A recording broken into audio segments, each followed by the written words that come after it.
Hello दोस्तों, स्वागत है आप सभी का आपके अपने YouTube channel Sunday study point पे। हम आपके लिए लेकर आए हैं हरियाणा स्टेट जनवरी 2021 के लिए हरियाणा शिक्षक पात्रता लेक्चरर हिंदी लेवल 3 है पीजीटी का। वीडियो को अंत तक देखिए और वीडियो पसंद आए वीडियो को लाइक कीजिए। चैनल पर नए हैं चैनल को सब्सक्राइब कर लीजिएगा, साथ में बेल आइकन को प्रेस कर लीजिएगा हमारी अन्य वीडियोज़ देखने के लिए। नीचे डिस्क्रिप्शन में या फिर आप चैनल की प्लेलिस्ट में जाकर वहाँ से हमारे अन्य वीडियोज़ देख सकते हैं। State CDP child development pedagogy lecturer Hindi, Delhi police, Haryana GK GS, UT NTUGC net paper 1 paper 2 Hindi और वह अन्य वीडियोज़ आपको वहाँ से देखने को मिल जाएंगी। चलिए आज के हमारे पहले क्वेश्चन चलते हैं। आज का हमारा पहला क्वेश्चन है कि निम्न कृतियों को उनके कीर्तिकारों के साथ सम्मिलित करें। भंवर गीत सामने रहीम है, भ्रमर गीत तुलसीदास है, श्री कृष्ण गीतावली सूरदास है, बदनाष्टक रंगदास है। तो सही आंसर क्या होगा? ये इनका मिलान करना है हमें। जब भंवर गीत जो है, ये भंवर गीत जो हमारा ये नंददास जी का है, ठीक है। फिर देखिए भ्रमर गीत हमारा सूरदास जी का है, श्री कृष्ण गीतावली ये तुलसीदास जी की है और बदनाष्टक ये हमारा रहीम जी का है। ठीक है, 4 3 2 1 होगा। इस प्रकार हमारा ऑप्शन देखिए, ऑप्शन नंबर बी हमारा राइट आंसर हो जाएगा। 4 3 2 1 ऑप्शन नंबर बी हमारा राइट आंसर हो जाएगा। देखिए भंवर गीत जो हमारा नंददास जी का, भ्रमर गीत सूरदास जी, श्री कृष्ण गीतावली तुलसीदास, बदनाष्टक रहीम। चलिए अगले प्रश्न चलते हैं हमारे। बिहारी सतसई पर फिरंगे सतराई नाम से फारसी भाषा में एक टीका लिखा गई जिसके टीकाकार हैं अमीर खुसरो, मिर्जा गालिब, आनंदी लाल शर्मा जोशी, फिराक गोरखपुरी। तो सही आंसर क्या होगा? सभी आंसर दें। अमीर खुसरो, मिर्जा गालिब, आनंदी लाल शर्मा जोशी या फिराक गोरखपुरी।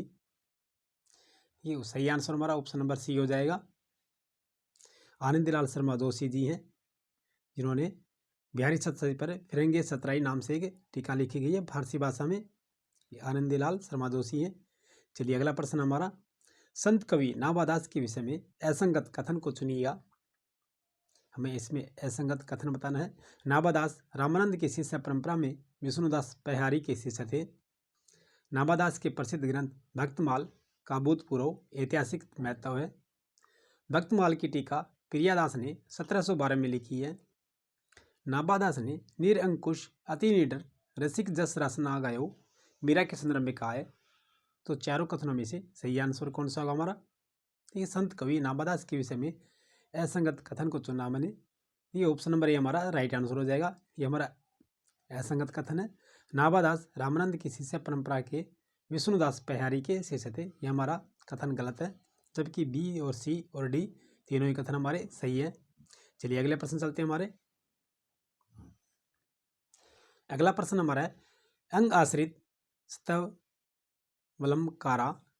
मंतवया कटकादित्विद कथन के द्वारा किस आचार्य ने अलंकार की स्थिति बहिरंग आभूषणों में सदृश स्वीकार की है? फिर से देखिएगा। अंग आश्रिता सत्तवलंकारा मंतवया कटकाद्वित कथन के द्वारा किस आचार्य ने अलंकार की स्थिति बहिरंग आभूषणों सदृश स्वीकार की है? अभिनव गुप्त, आनंदवर्धन, वामन या मम्मट। तो सही आंसर क्या होगा? सभी आंसर दें। ये ऑप्शन नंबर बी हमारा सही आंसर हो जाएगा। आनंदवर्धन है, इन्होंने ही कहा है अंग आश्रिता सतवलम कारा मंतवयाम कटकवादित्य कथन के द्वारा किस आचार्य ने अलंकार की स्थिति बहिरंग आभूषणों द्वारा सदृश स्वीकार की है? तो ये आनंदवर्धन है। ऑप्शन नंबर बी हमारा राइट आंसर हो जाएगा। ये क्वेश्चन हमारा ठीक है।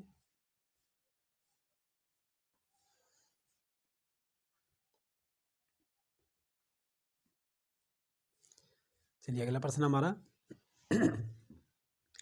निम्न में से किस काव्य ग्रंथ में विभिन्न प्रदेश की बोलियों का वर्णन करते हुए उनकी बोलियों के उदाहरण दिए गए हैं? कीर्तिलता, राहुल वेल, कीर्ति पताका, रेवंत गिरिधारास। तो सही आंसर क्या होगा? सभी आंसर दें। निम्न में से किस काव्य ग्रंथ में विभिन्न प्रदेश की बोलियों का वर्णन करते हुए उनकी बोलियों के उदाहरण दिए गए हैं। ठीक है, ऑप्शन नंबर बी हमारा सही हो जाएगा। राउलवेल है, राउलवेल जो कि 10वीं शताब्दी के अंतर्गत लिखा गया है, 9वीं या 10वीं शताब्दी में राउलवेल। चलिए अगला प्रश्न चलते हैं हमारे। प्रियपति वह मेरा प्राण प्यारा कहाँ है, प्रस्तुत काव्य पंक्ति में प्रयुक्त छंद है। ये प्रियपति वह मेरा प्राण प्यारा कहाँ है, शिखरणी, मंदाक्रांता, मालिनी या वसंतलिका। तो सही आंसर क्या होगा, सभी आंसर दें। ये प्रियपति वह मेरा प्राण प्यारा कहाँ है, प्रस्तुत काव्य पंक्ति में प्रयुक्त छंद है। देखिए ये हमारा मालिनी है, ऑप्शन नंबर सी हमारा राइट आंसर हो जाएगा। चलिए अगला प्रश्न हमारा, चरित काव्यों के संदर्भ में असंगत विकल्प को चुनिए। चरित काव्यों के अतिरिक्त जैन कवियों ने मुक्तक शैली में अनेक काव्यों की रचना की है।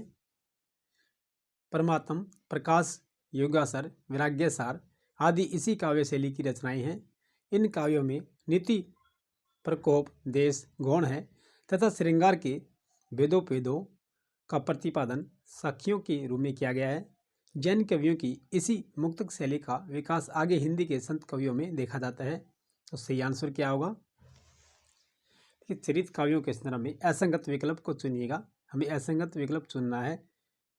ये ऑप्शन नंबर सी हमारा राइट आंसर हो जाएगा। इन काव्यों में नीति परक उपदेश, गौण है तथा श्रृंगार के भेदों का प्रतिपादन साखियों के रूप में किया गया है। ऑप्शन नंबर सी हमारा राइट आंसर हो जाएगा। ये हमारा असंगत है। बाकी देखिए ए, चरित काव्यों के अतिरिक्त जैन कवियों ने मुक्तक शैली में अनेक काव्यों की रचना की है। परमात्म, प्रकाश, योगासर, वैराग्यसार आदि इसी काव्य शैली की रचनाएं हैं। और जैन कवियों की इसी मुक्तक शैली का विकास आगे हिंदी के संत कवियों में देखा जाता है। ये तीनों ही कथन हमारे सही है, जबकि सी हमारा असंगत कथन है। चलिए अगला प्रश्न हमारा, राजा लक्ष्मण सिंह द्वारा किन दो ग्रंथों के विशुद्ध हिंदी अनुवाद के पश्चात हिंदी के तत्सम प्रदान या उर्दू फारसी प्रदान होने का विवाद उत्पन्न हुआ है। अभिज्ञान शाकुंतलम व रघुवंश, रामचरितमानस व विनय पत्रिका, रामायण व कठोपनिषद या वेद व गीता। तो सही आंसर क्या हुआ, सभी आंसर दें। राजा लक्ष्मण सिंह द्वारा किन दो ग्रंथों के विशुद्ध हिंदी अनुवाद के पश्चात हिंदी के तत्सम प्रदान या उर्दू फारसी प्रदान होने का विवाद उत्पन्न हुआ है। ठीक है, ऑप्शन नंबर ये हमारा सही आंसर हो जाएगा। अभिज्ञान शाकुंतलम व रघुवंश जो कालिदास द्वारा लिखी गई थी। ठीक है, इनका उर्दू या फारसी प्रदान होने का विवाद उत्पन्न हुआ है। ठीक है, चलिएगा अगले प्रश्न चलते हमारे। किस शब्द में आ उपसर्ग का प्रयोग हुआ है, आधुनिक, आवश्यक, अरण्यक, सदाचार। तो सही आंसर क्या होगा, सभी आंसर दें। किस शब्द में आ उपसर्ग का प्रयोग हुआ है। देखिए उपसर्ग जो है ये आगे जोड़ते हैं किसी भी, ठीक है, धातु पर रख के, और प्रत्यय जो है सबसे अंत में जोड़ते हैं। तो इसलिए हमें बताना है कि आ उपसर्ग का प्रयोग हुआ है। देखिए ऑप्शन नंबर डी हमारा सही हो जाएगा, सदाचरण। ठीक है, सद प्लस चरण होता है, सदा आचरण हो गया, है ना। ऑप्शन नंबर डी हमारा राइट आंसर हो जाएगा। इसमें आ उपसर्ग का प्रयोग हुआ है। चलिए अगला प्रश्न चलते हैं हमारे। दैन्यवादी आचार्यों ने ध्वनि के संदर्भ स्वरूप को मूलतः ग्रहण किया है। न्यायिकों के परमाणुवाद से, व्याकरणों के स्फोटवाद से, सांख्यिकों के प्रकृतिवाद से, वेदांतियों के निवृत्तवाद से। तो सही आंसर क्या होगा, सभी आंसर दें। ध्वनिवादी आचार्यों ने ध्वनि के स्वरूप को मूलतः ग्रहण किया है। ऑप्शन नंबर बी हमारा सही आंसर हो जाएगा। व्याकरणों के स्फोटवाद से, यानी कि जो व्याकरण का विस्फोट हुआ है कि सभी ने अपने अलग अलग व्याकरण लिखे हैं। ठीक है, उसके तहत ये ध्वनिवादों आचार्य ध्वनि के स्वरूप को मूलतः ग्रहण किया है व्याकरणों के स्फोटवाद से। चलिए अगले प्रश्न चलते हैं हमारे।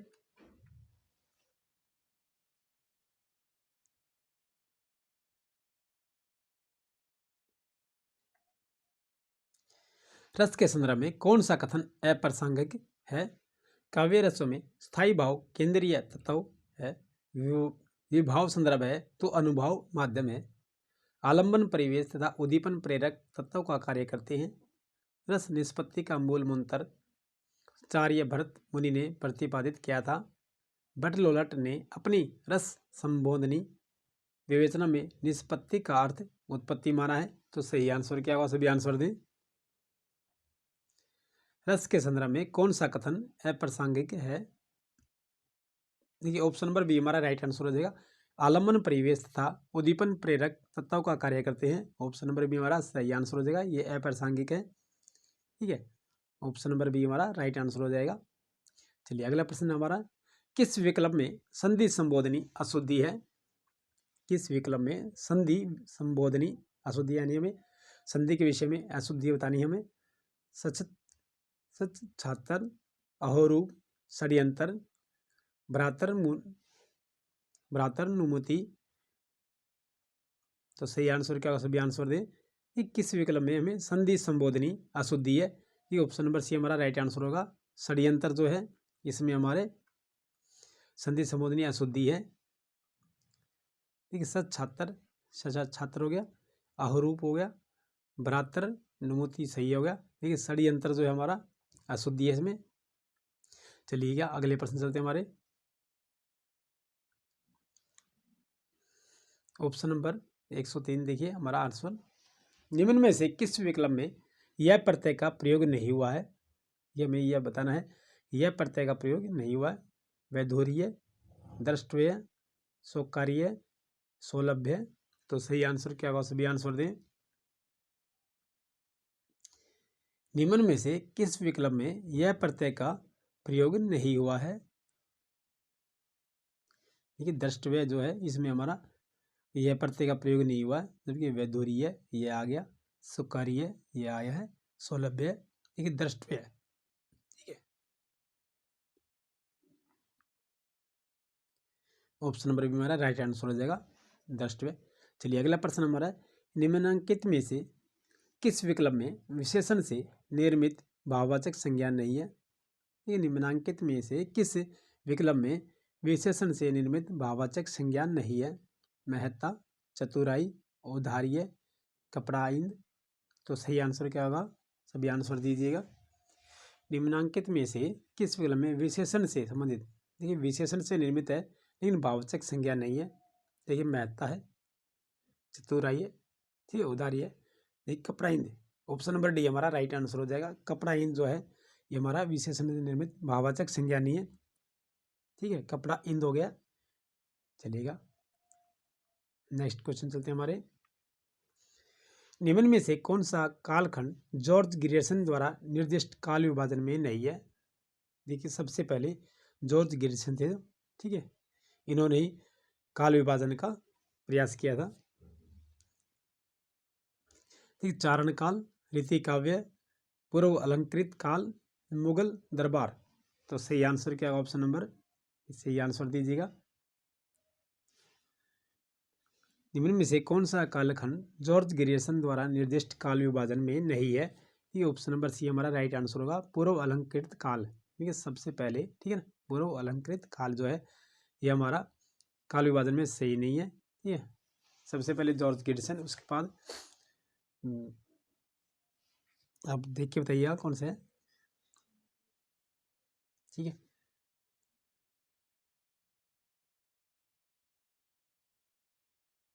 मिस्र बंधुओं ने शायद किया था इसके पश्चात। ठीक है, आप चेक करके बताइएगा आप ये आंसर। ठीक है, अगला प्रश्न चलते हैं हमारे, अपभ्रंश भाषा के संबंध में असंगत कथन में को छाटेगा। अपभ्रंश भाषा के संबंध में असंगत कथन को छाटेगा। अपभ्रंश साहित्य का युग 6वीं शताब्दी में 14वीं शताब्दी तक माना जाता है। फिर जितनी प्राकृतिक भाषाएं थी वे सब मृत होकर साहित्यिक रूप से में जीवित रही, उन्हीं का बोलचाल में प्रयोग अपभ्रंश के रूप में होने लगा। राउलवेल 14वीं सदी का संलग्नित भाषा काव्य है। पंडित दामोदर द्वारा विरचित उक्ति व्यक्ति प्रकरण का रचना काल 12वीं सदी का पूर्वार्ध है। तो इसमें सही आंसर क्या हुआ हमारा, देखिए अपभ्रंश भाषा के संबंध में असंगत कथन को छाटिएगा, हमें असंगत कथन बताना है। ये ऑप्शन नंबर सी जो है, राउलवेल 14वीं सदी का संलग्नित भाषा काव्य है, ये हमारा असंगत कथन है, क्योंकि राउलवेल 10वीं शताब्दी के लगभग, है ना, लिखा गया था। अपभ्रंश भाषा के संबंध में असंगत कथन को छाटिएगा। तो हमारा असंगत कथन है, ऑप्शन नंबर सी हमारा राइट आंसर हो जाएगा। चलिए अगला प्रश्न हमारा, गजानन माधव मुक्तिबोध की किस पुस्तक को प्रतिबंधित किया गया था? विपात्र, चांद का मुंह टेढ़ा है, भारतीय इतिहास और संस्कृति, एक साहित्यिक की डायरी। तो सही आंसर क्या होगा? गजानन माधव मुक्तिबोध की किस पुस्तक को प्रतिबंधित किया गया था? ये ऑप्शन नंबर सी हमारा राइट आंसर हो जाएगा, भारतीय इतिहास और संस्कृति, इसे प्रतिबंधित किया गया था।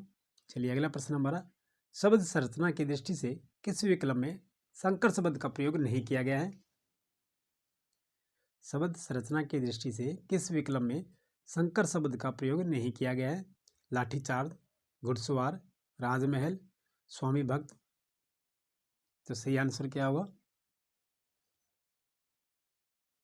संकर शब्द का प्रयोग नहीं हुआ है। देखिए स्वामी भक्त में नहीं हुआ है, देखिए लाठीचार्ज, फिर घुड़सवार, राजमहल, ये तीनों ही संकर शब्द का प्रयोग किया गया है, लेकिन स्वामी भक्त इसमें नहीं है। ऑप्शन नंबर डी हमारा राइट आंसर हो जाएगा। चलिए अगले प्रश्न हमारा, बिहारी बड़े की देव, बिहारी बड़े की देव का विवाद हिंदी साहित्य में आधुनिक काल के किन आलोचकों के बीच चला था?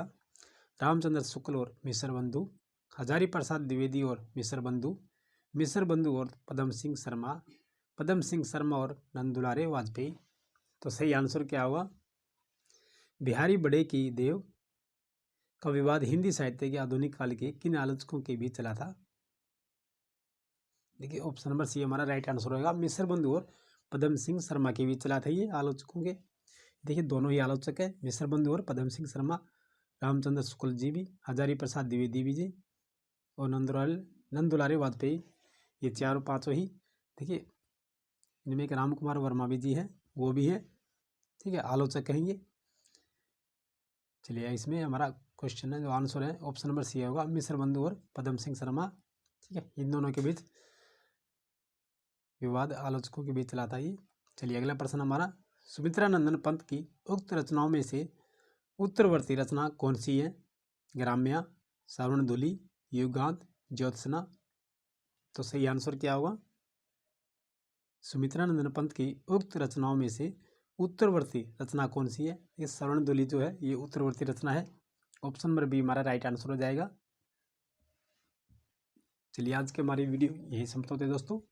वीडियो पसंद आई तो वीडियो को लाइक कीजिएगा और चैनल पर नए हैं चैनल को सब्सक्राइब कर लीजिएगा, साथ में बेल आइकन को, जब भी हमारी अगली वीडियो अपलोड होंगी उसकी सूचना आपको समय पर मिल सके।